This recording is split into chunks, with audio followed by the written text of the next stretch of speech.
Thank you so much for joining us today. I'm Jen Rogers, and today we're discussing how small businesses can overcome common challenges and thrive in the new world of hybrid work.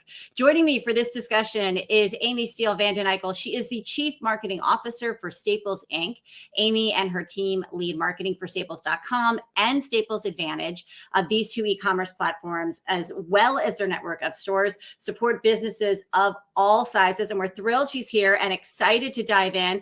Before we begin, though, I want to remind everyone that is out there that we really want to hear from you. It helps drive this conversation. So if you want, you can put a question, a comment in the text chat. It's to the right of your screen. We've also got a poll question there. You can get involved in our discussion, and we will incorporate that as much as possible. But let's get into it.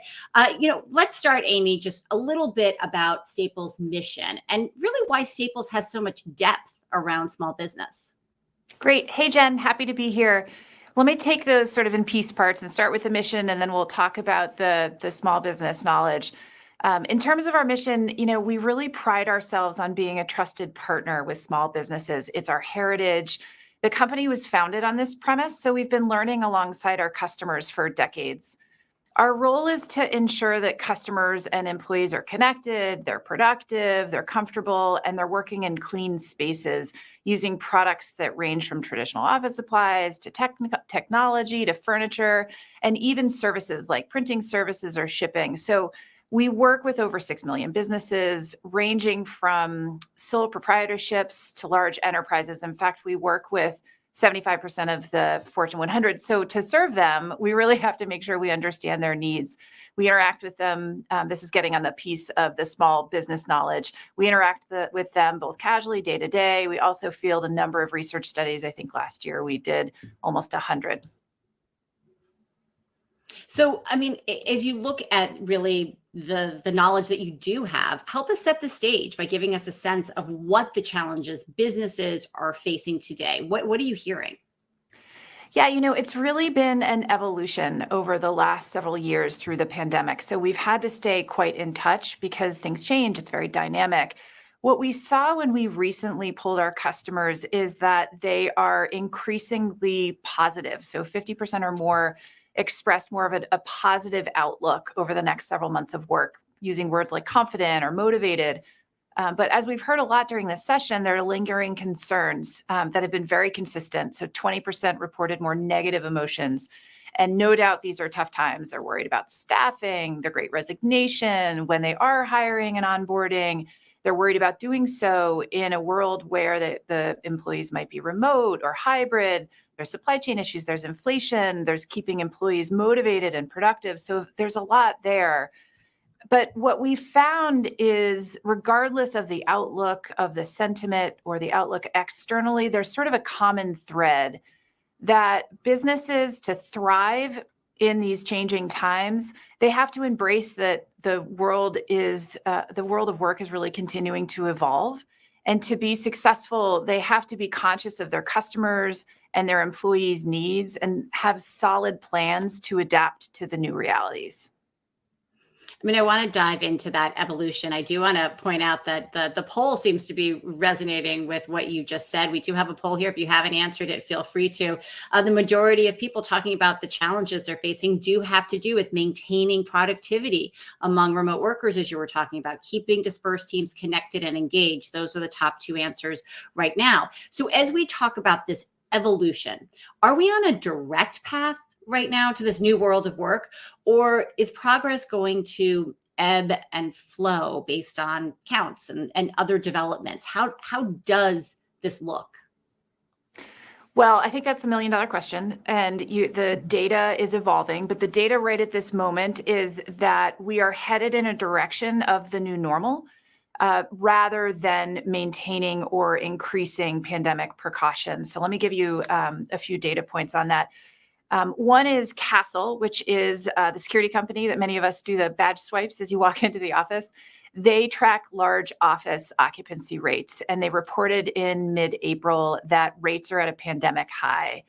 And then the sentiment of Americans is also shifting. 75% of Americans are now saying that COVID is, quote unquote, manageable, and Similarly, 70% of Americans are saying it's time, and I'm quoting, time to accept COVID is here to stay, and we just need to get on with our lives. And that was a full quote. What that's leading to is really a return to office. So 70% of current remote workers are feeling comfortable returning to work.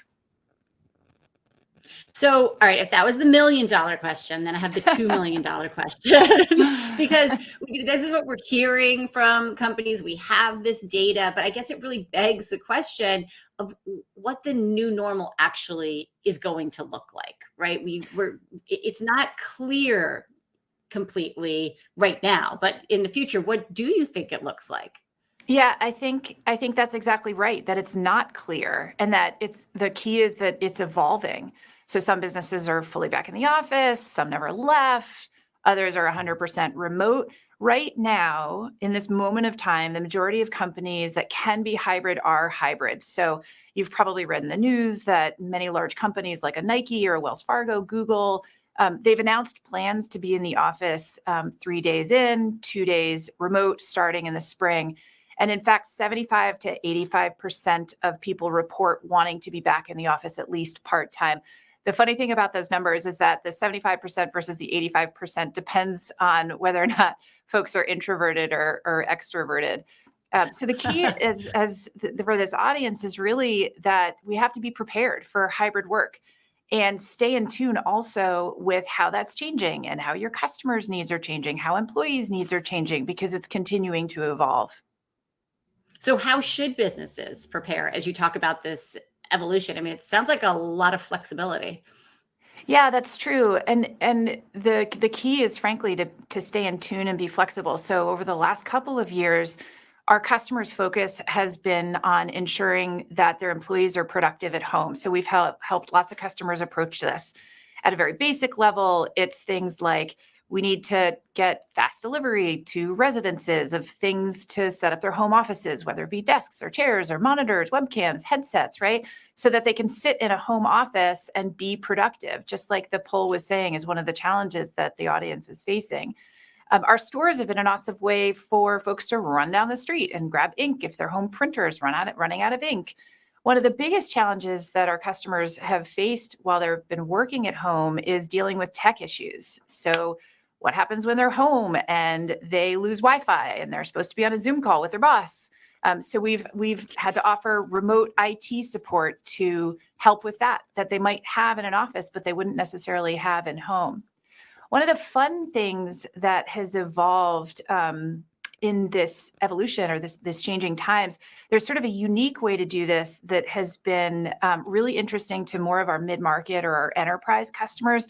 It's what we call an expense reimbursement program or a stipend program. And what I mean by that is just simply employers give employees a set dollar amount to set up their home offices.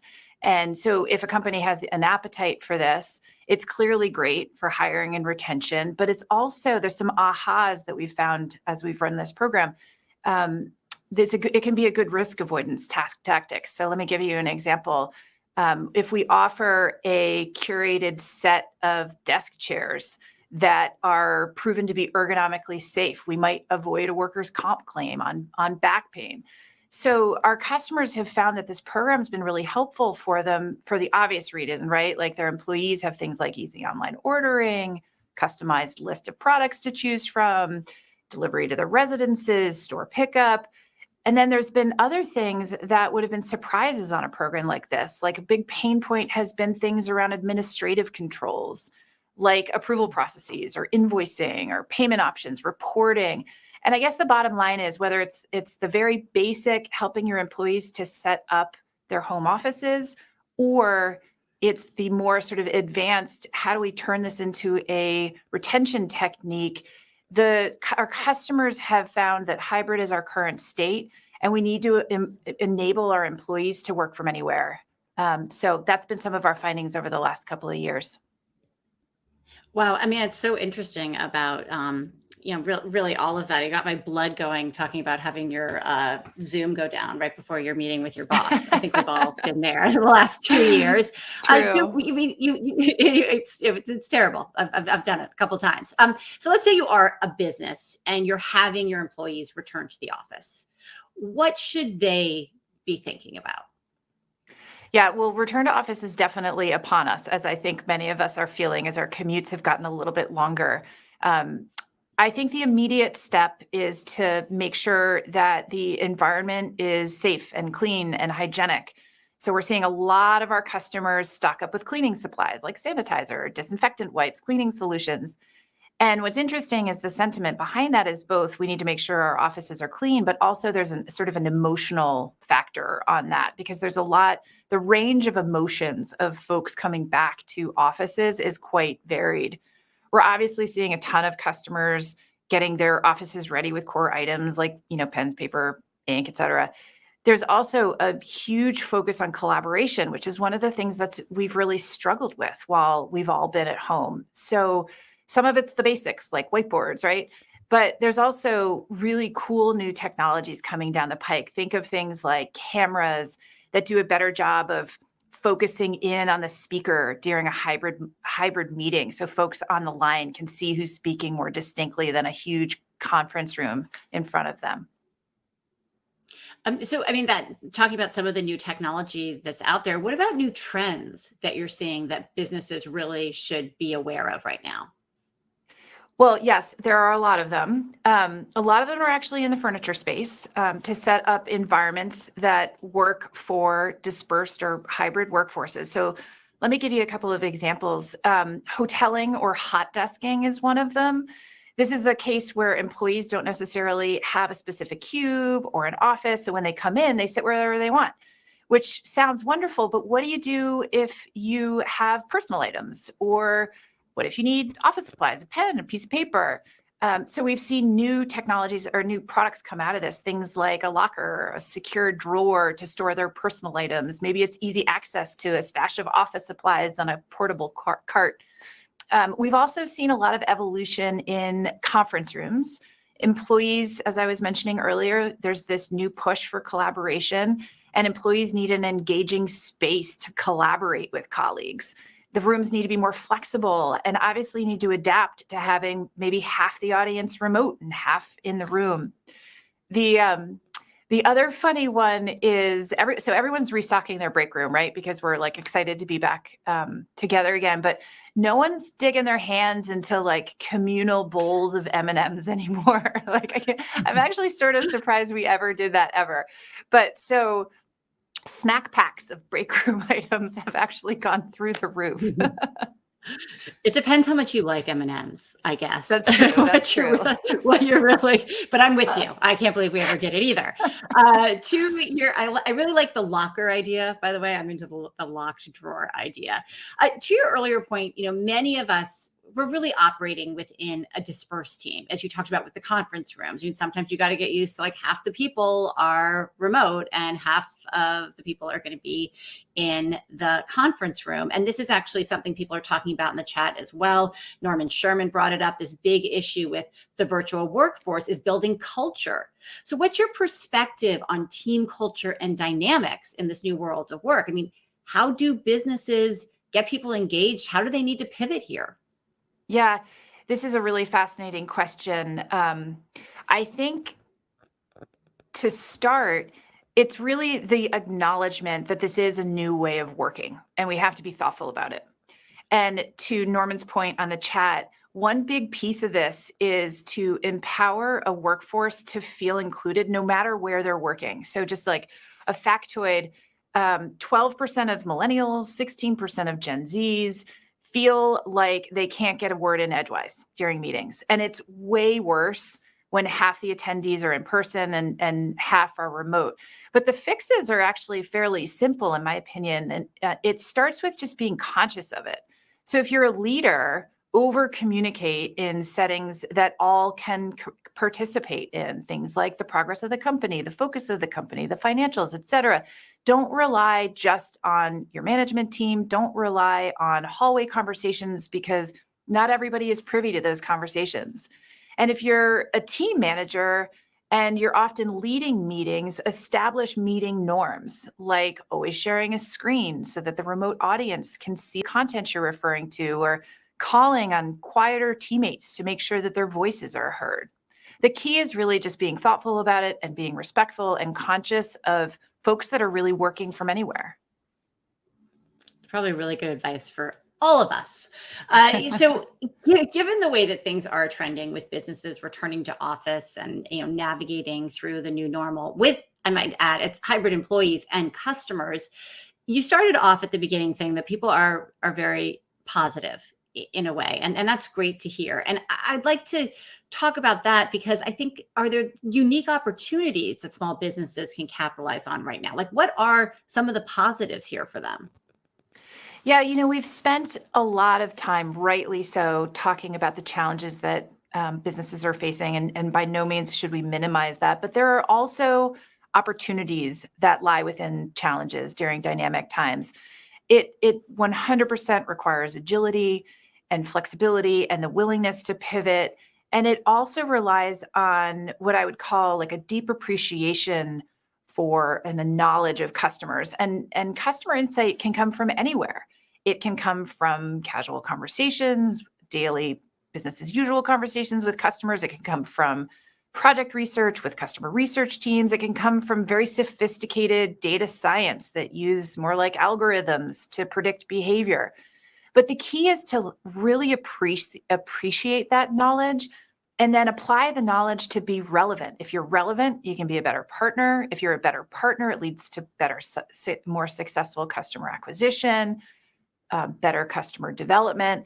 So for us, for example, we use data to predict what's interesting to our customers now, whether or not they're at home, whether or not they're in hybrid, whether or not they're returning to the office, because then we can reach out to them with very specific insights or information that they'd find useful. And that makes us a better partner. Another use case would be a product or a service that we might need to pivot on, depending on what we're learning from our customers. So for us, for example, over the last couple of years, when folks were home, we were selling small packs of paper. As folks are returning to the office, we're selling large packs of paper. It's a very simple example, but the key to that is using that customer insight and ensuring you pivot and that you stay relevant, right message, right customer, right time. It's an example, though, that we can all certainly visualize. We have really covered a lot of ground here. And as we start to wrap up, just thinking about, people in small business, what are the key points that you really want to leave our viewers with? Well, I think I would just reiterate the ground we've covered, just as you said, Jen. One is the current state is hybrid. And given that hybrid environment, we need to ensure productivity to meet our customers' needs. We need to stay relevant, both with our employees, but also with that deep appreciation, knowledge of our customers, and a willingness to flex and be agile and look for those innovations that uniquely address customer needs wherever they are in these sort of dynamic and changing times. And just to talk about where everybody in this room has been in terms of the poll, I do want to point out that we did have maintaining productivity among remote workers and keeping dispersed teams connected and engaged. Those continue to hold up as what people are seeing as the biggest challenges that are facing their businesses right now. And I think, that does really make a lot of sense given what you have talked about here. We're getting a couple more comments in the chat. We're going to unfortunately have to be wrapping up soon, but I did see Ordine down in Florida just talking about encouraging group chats about projects through means like Slack, of course. You talked about technology that's zooming in on people's faces as well. There's so much that's out there for people. How can those tuning in get in touch with Staples if they, have more questions or are interested? Well, we'd love that, of course. I think given the audience here, the best place to start would be staplesadvantage.com. We also obviously have staples.com and our stores, but really good place to start is Staples Advantage, and we'll go from there. All right. So great to get a chance to talk with you. Amy Steele Vanden-Eykel. She's the Chief Marketing Officer for Staples Inc. I'm just seeing Robert and Fran's questions getting in here. I hope you guys get a chance to either connect with Amy or talk amongst yourself. I know there's going to be a lot more sessions coming up that can address many of this as well. For you guys now, it is time to click on the stage tab. That's on the left, and that can take you back to the main stage and the rest of the afternoon. Thank you all so much for joining us. And thank you so much, Amy. Thank you, Jen.